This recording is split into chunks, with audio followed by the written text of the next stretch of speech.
स्वागत है दोस्तों, एक बार फिर से आपके अपने चैनल VIIC में और सभी का हार्दिक हार्दिक अभिनंदन है। बहुत बहुत स्वागत है दोस्तों। जहां पर एक और 27% ओबीसी आरक्षण का मुद्दा सर्कुलेट है और हाई कोर्ट के डिसीजन का इंतजार है कि क्या किया जाएगा। और गौरतलब है, जैसा मैंने आप लोगों को पहले ही बताया था, कि 14% ही स्वीकार किया गया है और 13% पर होल्ड रखा गया है। चाहे हम किसी भी भर्ती की बात कर लें, यदि हम शिक्षक भर्ती की ही बात करें तो वहाँ पर भी कई सब्जेक्ट ऐसे रहे हैं जिनको होल्ड पर रखा गया है और 14% की कई विषयों में नियुक्ति की गई है।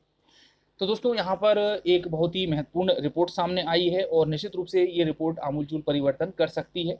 और यहाँ पर है कि पिछड़ा वर्ग आयोग ने ये रिपोर्ट प्रस्तुत की है और इस रिपोर्ट्स की जो हेडिंग है वह भी आपको ज़बरदस्त यहाँ पर देखने को मिलेगी। उसमें हम काफ़ी कुछ विश्लेषण करेंगे कि आखिर ऐसा क्यों कहा गया है कि जो ओबीसी कैटेगरी है, जो वर्ग है, उसको 35% आरक्षण दिया जाए। ऐसी इस कमेटी ने, इस आयोग ने, कमीशन ने रिपोर्ट बनाई है। तो दोस्तों, वोटर लिस्ट की पड़ताल करने के बाद ही ये जानकारी सामने आई है और आखिर क्या क्या आकलन किया गया है, क्या क्या एस्टिमेशन किया गया है पिछड़ा वर्ग आयोग के आधार पर, और ओबीसी को आगे क्या दिया जाना चाहिए, इसके संबंध में भी काफ़ी कुछ बातें इसमें इंक्लूड हैं। तो दोस्तों, एक न्यूज़पेपर के माध्यम से हम इसको समझने का प्रयास करेंगे और हेडिंग देखें आप कि वोटर लिस्ट की पड़ताल के बाद पिछड़ा वर्ग आयोग ने बनाई रिपोर्ट। मध्य प्रदेश के वोटरों में 48% ओबीसी, इन्हें 35% आरक्षण देने की सिफारिश जल्द। चलिए दोस्तों, चलते हैं थोड़ा सा और हम इसके इंटरनल न्यूज़ की ओर। तो देखें आप कि यहाँ पर कुछ ऐसे महत्वपूर्ण पॉइंट हैं जो आप लोगों को बिल्कुल क्लियर हो जाएंगे कि ट्रिपल टेस्ट में राज्य सरकार के पहले 2 टेस्ट पूरे। तो नगरीय निकाय और पंचायत चुनाव में 27% ओबीसी आरक्षण के विवाद के बीच मध्य प्रदेश पिछड़ा वर्ग आयोग अब 8% और ज़्यादा, यानी कि 35% आरक्षण की सिफारिश करने जा रहा है। जहां पर मांग की जा रही थी 27% की, अब ये 35 की बात कर रहे हैं। ये सिफारिश राज्य की वोटर लिस्ट में ओबीसी मतदाताओं की संख्या के आधार पर की जाएगी और इसकी रिपोर्ट आयोग में बन गई है। प्रदेश में सभी वर्गों के कुल वोटरों में ओबीसी वोटर जो है वो 48% के करीब मिले हैं। और एक दिन पहले मुख्यमंत्री के साथ बैठक में आयोग ने इस सिफारिश की जानकारी और वोटर लिस्ट की रिपोर्ट दे दी। बैठक में पिछड़ा वर्ग एवं अल्पसंख्यक कल्याण राज्य मंत्री रामखेलावन पटेल और आयोग के अध्यक्ष व पूर्व मंत्री गौरीशंकर बिसेन भी मौजूद रहे।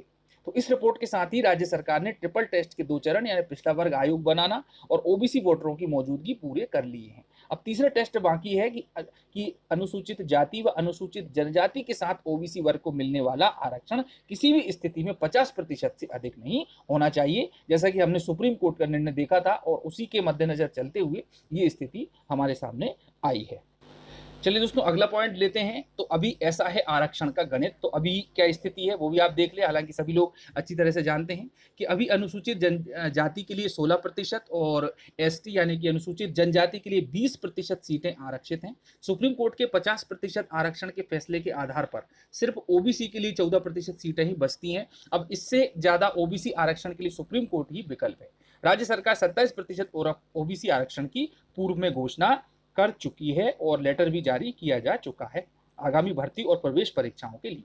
अब आगे क्या होगा, तो एक कदम और आगे की बात करते हैं। तो शासन इस रिपोर्ट को नगरीय प्रशासन एवं विकास विभाग और पंचायत एवं ग्रामीण विकास विभाग को भेजेगा। वे आरक्षित सीटों के हिसाब से रिपोर्ट का आकलन करेंगे। शासन से जुड़े लोगों का कहना है कि आयोग की इस रिपोर्ट को राज्य सरकार जरूरत पड़ने पर कोर्ट में भी पेश कर सकती है। तो दोस्तों, बहुत ही महत्वपूर्ण जानकारी है कि आगे कुछ ठोस कदम उठाया जा सकता है। और यहाँ पर हमने 2 पॉइंट देखे कि किस प्रकार से जो है 50% से ऊपर की लिमिट की बात की जा रही है, वहीं जनसंख्या के आधार पर भी यहाँ पर 35% आरक्षण देने की बात की गई है। चलिए आगे देख लेते हैं। तो यहाँ पर सीधी बात आपके सामने है, तो सीधे सवाल और जवाब हैं। तो पहले ये देखना होगा कि इस रिपोर्ट का मटेरियल ठीक है या नहीं। तो यहाँ पर सवाल उठता है कि पिछड़ा वर्ग आयोग की इस कवायद के बीच अब क्या होगा। ठीक है, तो यहाँ पर जो जवाब दिया गया है विवेक तनखा जी, तो आयोग सिर्फ सिफारिश कर सकता है, आरक्षण कितना होगा ये तय करना सरकार का काम है। दूसरा सवाल है कि सरकार सिफारिश को मान सकती है। संविधान के तहत जो ठीक होगा सरकार को वो करना होगा, लेकिन ये भी देखना होगा कि आयोग ने जो रिपोर्ट दी है क्या वो मटेरियल ठीक है या नहीं, यानी कि उसको फिर से एक बार आकलन करना होगा और जो भी सवाल रहेंगे उस पर खरा उतरना होगा। क्या इस रिपोर्ट को किसी भी कोर्ट में रखा जा सकता है? शायद जो शासन है यदि इस रिपोर्ट के आधार पर कोई एक्शन करती है तो पक्ष विपक्ष के लोग कदम उठा सकते हैं। ऐसा कहना है वरिष्ठ अधिवक्ता सुप्रीम कोर्ट विवेक तन्खा जी का।